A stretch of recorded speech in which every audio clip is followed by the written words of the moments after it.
और जो जनता का फैसला है उसे स्वीकार किया है। हम आपको ब्रेकिंग प्लेट के जरिए आपको दिखा रहे हैं कि अमित शाह ने उत्तर प्रदेश की जनता का आभार जताया है और हरीश रावत ने हार की जिम्मेदारी ली है। वो दोनों सीट से चुनाव हार गए हैं और आप इस वक्त देख रहे हैं कि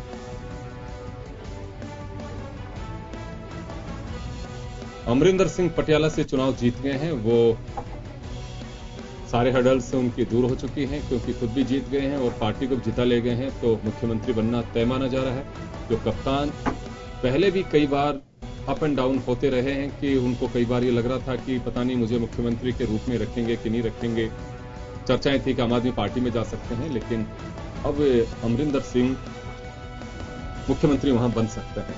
लेकिन हरीश रावत के लिए ये बड़ा ही, मुझे लगता है, राजनीति में ये दिन उनके लिए बड़े तकलीफ भरा होगा कि दोनों सीट से वो चुनाव हारे हैं, क्योंकि वहां का एक कद था उनका। चलो, अमित शाह कार्यकर्ताओं को बधाई दे रहे हैं ट्वीट के जरिए।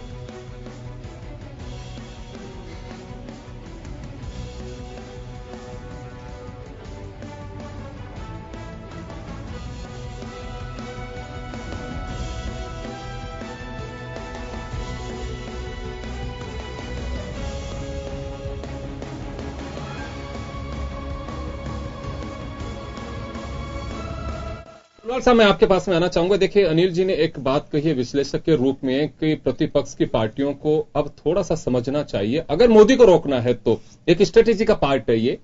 तो क्या अब आप लोगों को कहीं हल्का फुल्का या बड़ा एक पछतावा है कि बिहार की तरह हमें भी हाथ मिलाना चाहिए था? देखिए योगेंद्र जी, ये जो रिजल्ट आए इसकी उम्मीद किसी भी विश्लेषण करने वाले को पता नहीं था और न ये पार्टियां सोचती थी कि ऐसी स्थिति आएगी। मगर आज जो स्थिति आई, बिखराव का तो थोड़ा लग रहा था कि जो माइनॉरिटीज का बिखराव है या एससी का बिखराव है, ओबीसी का बिखराव है, इसका बिखराव का फायदा देखिए दूसरे को मिलता है। लेकिन ये बात सही है कि खुद नरेंद्र मोदी को पता नहीं होगा कि हम 300 का आंकड़ा पार करेंगे। यही मैं इसी जा रहा हूं मोदी, मैं आपके पास कि आज जो 300 सीटें आई है भारतीय जनता पार्टी की, उसके बाद जो यूपी के जो पार्टियां सब, अब उनको सोचना होगा कि हमें आगे जाके इसके साथ किस प्रकार से 2019 में मुकाबला किया जाएगा। इसके लिए सब दल अब बैठेंगे। जनता ने ये आज भी देख लीजिए कि ये 39% 40% के आधार पर ये बैठे हुए हैं। और जो गठबंधन, जो जैसे आपने कहा बिहार में जो महागठबंधन हुआ, अगर ये महागठबंधन यूपी में होता तो तस्वीर कुछ और होती। आज 325 सीटें और होते, ये लोग 100 सीटों के अंदर होते। मगर अब जो होना वो तो हो चुका। अब इसके लिए, अब 2019 के लिए, सही कहा अनिल जी ने, अब उसके लिए हम लोग बैठ के बात करेंगे। हो सकता है कुछ गलतियां हमारी भी रही, उसको हम सुधारेंगे। मगर जो आज जनता ने जो मतदान किया, हम जनता के आभारी हैं। और खासकर यूपी में जिस प्रकार की लोग बोलते थे शांति हो जाएगी, वो हो जाएगा, चुनाव आयोग को भी मैं बधाई देता हूं कि उन्होंने ऐसा चुनाव कराया कि वहां किसी प्रकार की कोई भी दुर्घटना या घटना नहीं हुई। तो आज तो सिर्फ इतनी सी बात है कि जब भारतीय जनता पार्टी जीती है तो हम तो उनको बधाई देना चाहते हैं और जनता का आभार व्यक्त करते हैं कि उन्होंने हमको इतना मत और हमको बड़ा समर्थन दिया। आगे आने वाले समय पे, जैसा अनिल जी भाई साहब ने कहा, उस पर हम लोग विचार करेंगे और विचार करके एक ऐसा महागठबंधन बनाएंगे 2019 में, जब देखा जाएगा कि अब मोदी जी महागठबंधन की क्या स्थिति है। चलिए अनिल जी, यह हम गोवा की जो तस्वीर देख रहे हैं, बहुत ही ऐसी तस्वीर आ रही है सामने कि वहां कभी बीजेपी आप पे है, कभी कांग्रेस है। तो ये वहां क्लियर स्थिति में मुझे लगता है कि थोड़ा हमें इंतजार करना चाहिए। छोटा राज्य बेशक हो, लेकिन अभी तक वहां तस्वीर साफ होती नहीं दिखाई दे रही है। इसी तरह से अगर मणिपुर की बात करें तो मणिपुर में भी बिल्कुल फाइट है कांग्रेस और बीजेपी के बीच में। लेकिन शर्मिला इरोम को मेरे को लेकर के यह है कि उनका जो रिजल्ट है, चुनाव हार गई हैं। लंबा एक उन्होंने संघर्ष किया, राजनीतिक दल भी बनाया उन्होंने, और वो ये माना जा सकता है कि लंबे समय तक वहां की सक्रिय राजनीति से बाहर रहना, एक सोशल एक्टिविस्ट थी। और अचानक जब उन्हें जेल से रिहा किया गया, उसके बाद में जब वो पांव जमाने की कोशिश की, तो इस जो कहें कि राजनीति का महासमर है वो टिक नहीं पाई। तो संघर्ष भी मुझे लगता है कि आजकल थोड़ा गौण होता जा रहा है। देखिए, ये छोटे छोटे प्रदेश हैं और पढ़े लिखे प्रदेश हैं, इनकी लिटरेसी रेट बहुत ज्यादा है और हर जो एरिया, हर विधानसभा क्षेत्र की अलग अलग समस्याएं हैं। ये लोग बाग कैंडिडेट को भी देखते हैं, पार्टी को भी देखते हैं, इसलिए नेक टू नेक चल रही है। तो यहाँ पर मुद्दे दूसरे देश के मुद्दों से थोड़े से अलग होते हैं, और जो आदमी पढ़ा लिखा होता है वो कई फैक्टर्स को देखता है, तो वो रिजल्ट हमें देखने मिल रहे हैं। जैसे लास्ट ईयर हमको उत्तराखंड में मिला था कि 32 सीटें तो उनकी थी, 31 सीटें उनकी थी। इसी टाइप की मुझे लगता है नेक टू नेक वो है। और जिनकी आप बात कर रहे हैं, बहुत संघर्षशील लेडी होने के बावजूद भी कई बार क्या है कि आदमी देखता है कि इकल्ला संघर्ष करने से ज्यादा प्लेटफॉर्म किसी और पार्टी का बड़ा हो जाता है। और हिंदुस्तान में तो यह है कि आदमी वोट देने घर से किसी को निकलता है, वोटिंग जो उसका जो सेंटर होता है वहां पर भी अपने माइंड को चेंज कर लेता है। तो हिंदुस्तान में लोकतंत्र की ये खासियत भी है, और ये एक बड़ा माइनस पॉइंट भी है कि आदमी चकाचौंध में और कई मुद्दों में किसी के साथ रहता है, कई चीजों में किसी और के साथ रहता है, और लास्ट मोमेंट तक ये डिसाइड नहीं कर पाता कि मुझे किसे वोट देना है। तो ऐसी दुविधा में जब वोटर होता है तो उनके रिजल्ट इस टाइप को आपको देखने को मिलते हैं।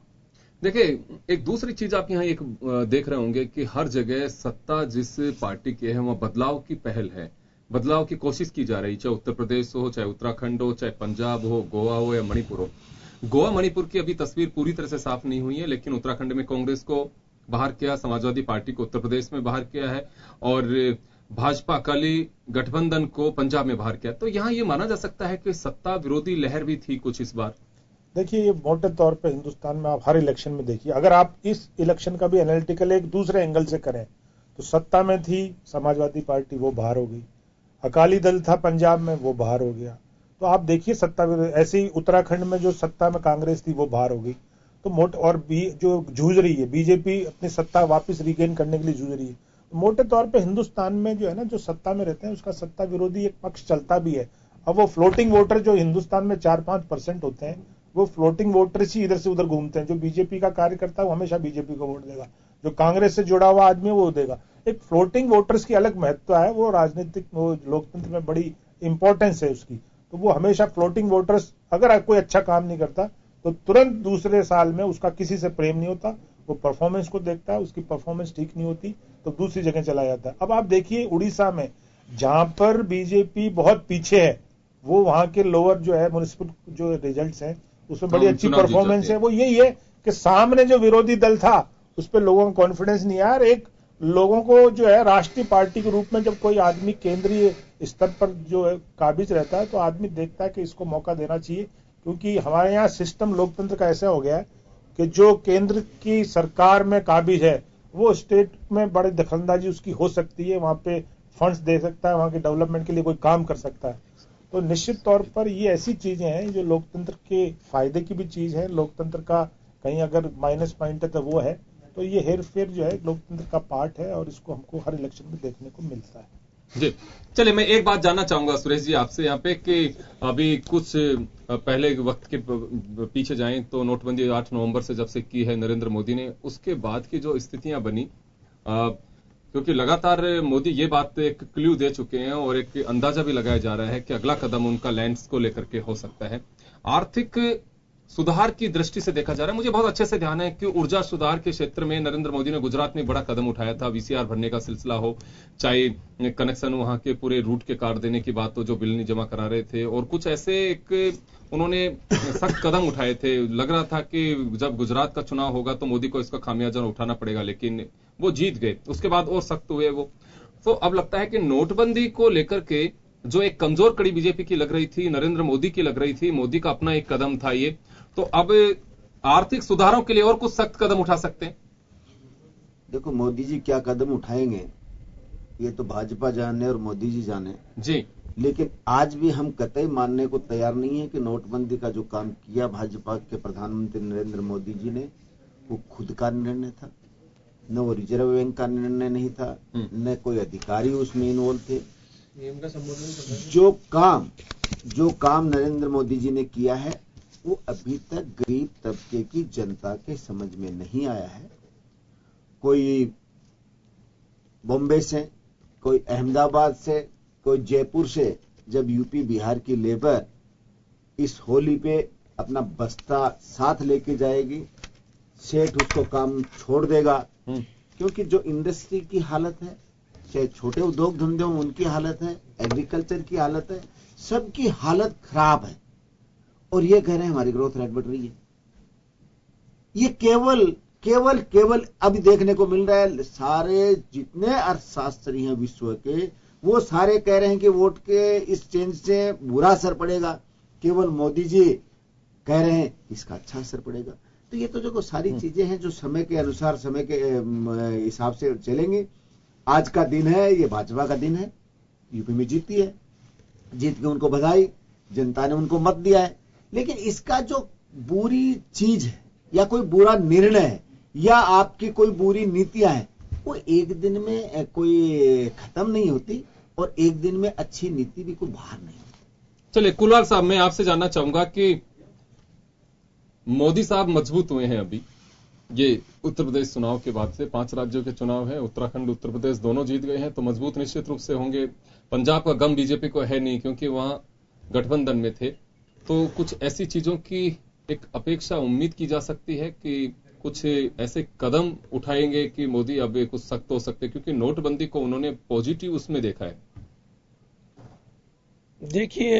देखिए योगेंद्र जी कि अब ये मोदी जी को क्या करना है, तो मोदी जी को सोचना है। चलिए मैं एक बार मुख्यमंत्री वसुंधरा राजे इस वक्त संबोधित कर रही हैं, मीडिया से मुखातिब हो रही हैं और वो कार्यकर्ताओं को भी संबोधित कर रही हैं राजस्थान भाजपा प्रदेश कार्यालय जयपुर में। बहुत सारी बधाइयां, बहुत सारी शुभकामनाएं कि उन्होंने एक ऐतिहासिक काम करके वहां छोड़ा। ये मैसेज अब हमारी तरफ से हमारे उत्तर प्रदेश के सब भाइयों को जाएगा और मैं ये मानती हूँ कि ये भी एक किस्म का आगाज है कि हम 1 साल बाद अपने भी चुनाव आने वाले हैं। तो आप इस चीज को याद रखें,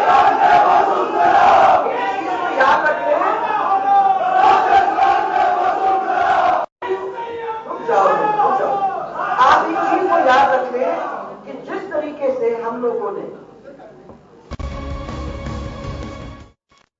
है उसी तरीके से भारतीय जनता पार्टी को आने वाले राजस्थान के चुनाव के अंदर भी इसी तरीके का ऐतिहासिक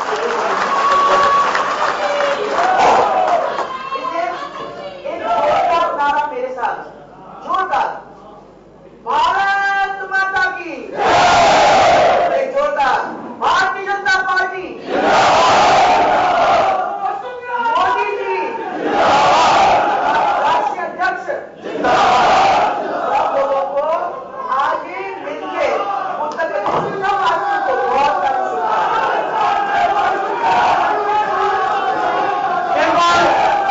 सभी कार्यकर्ता दोनों हाथ खड़े करके और आदरणीय मुख्यमंत्री जी को विश्वास दिलाए कि जिस तरह आज अन्य राज्यों में चुनाव हुई है ऐसी अन्य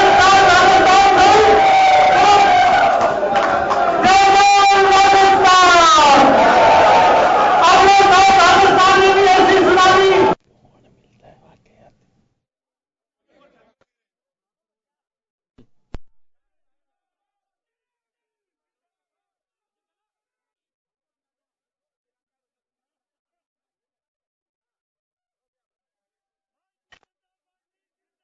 चलिए मुख्यमंत्री वसुंधरा राजे कार्यकर्ताओं में जोश फूंकने की कोशिश कर रही हैं कि हमने यूपी उत्तराखंड को फतेह किया है और अन्य राज्यों में हम सरकार बनाएंगे। अब हमारे सामने चुनौती राजस्थान 2018 है तो और 2019 में एक बार फिर नरेंद्र मोदी को प्रधानमंत्री बनाना है। बीजेपी के लिए जान फूंकने वाली और कार्यकर्ताओं में जोश भरने वाले परिणाम कहे जा सकते हैं।